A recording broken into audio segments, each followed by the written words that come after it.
It never comes to an end. It's forever and forever. The only way that man could ever be redeemed is not through any other way. There's no other way. I am the way. I am the truth. I am the life. The only true and living way, and there is no other way. And yet morning, noon, and night, there are all new ways appearing on the surface. And new isms here, and new isms there, all trying to spread something that is a lie. It's not based upon revelation. It's simply people sitting down, trying to work out what they consider a nice, pleasing philosophy of life. But I tell you, I've experienced it. As I stand here, I did not know until I experienced it. I was just as blind as Paul. Paul went out to destroy everything that claimed what Christianity claims. He consented unto Stephen's death, stoned to death. And in spite of that, he was chosen. In spite of all that he did, he was the one who was elected. He had all that it took. He had the fire. He had that something that would face prisons and face anything rather than turn from the vision. He kept the divine vision in time of trouble. And so he stood before King Agrippa.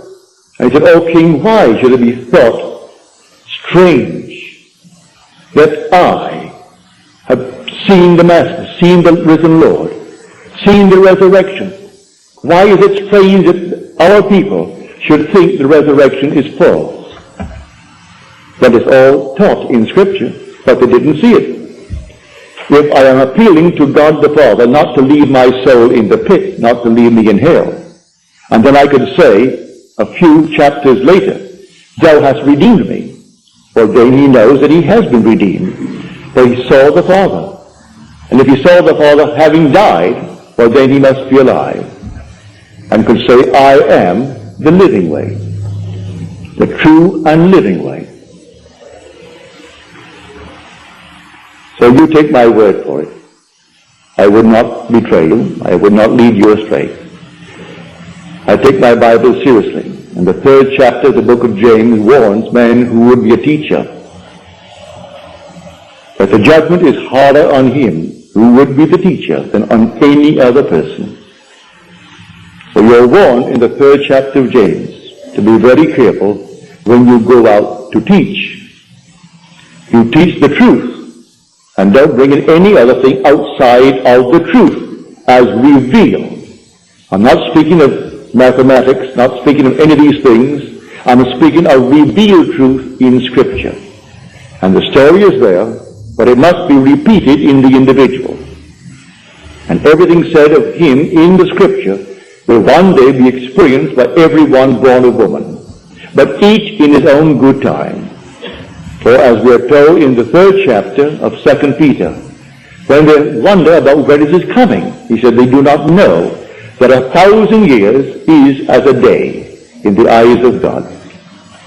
So they're concerned about when is he coming, and 1,000 years is only one day in the eyes of God.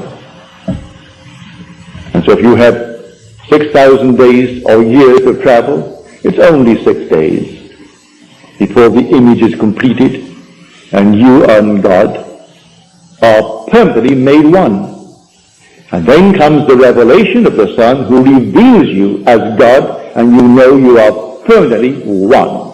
You are the Father of God's only Son. And there's no other way that you would ever know it. Now let us go into the silence.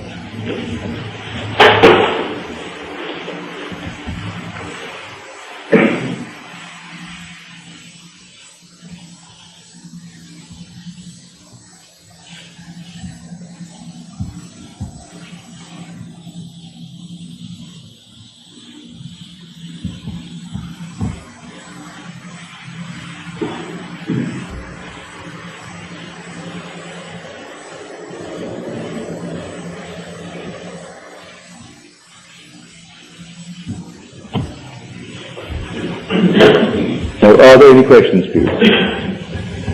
Yes, sir. Neville, would you give the version of the Bible that you recommend and the concordance? Which one? Which verse? I don't know. Or the version.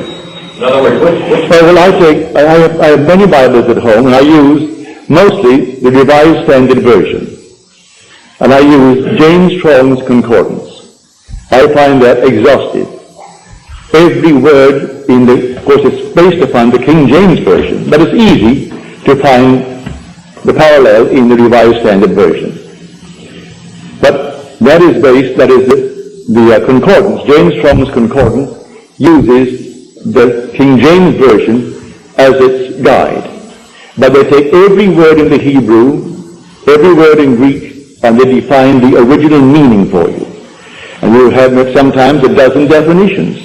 And you can choose what you feel was the intention of the author.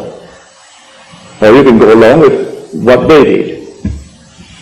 But I use the Revised Standard Version most of the time. But I have Moffat's, I have Farrar, Fenton, Lightfoot, the New English Bible. Well, I have so many Bibles. But I find it daily. I take my Revised Standard Version and read it. Well, if I do not like a translation, I will see what another one did, or another one did. And if I don't like any of them, go to my concordance and see what I would have done if I had that opportunity. Now take that statement in Jeremiah. Can a man bear a child? Why then do I see every man with his hands on his loins like a woman in labor? Well, that didn't satisfy me. I went from Bible to Bible. They all almost give the same meaning. So I started a search in the concordance. And the word that they translate loins is not that at all. But they could not bring themselves to believe what the vision is actually stating. Now these are the words of the Lord, spoken to his prophet Jeremiah. And he's asking Jeremiah, can a man bear a child? And he doesn't wait for the answer from his prophet. He's answering what? He said, why then do I see every man with his hands drawing himself out of himself, just like a woman in labor?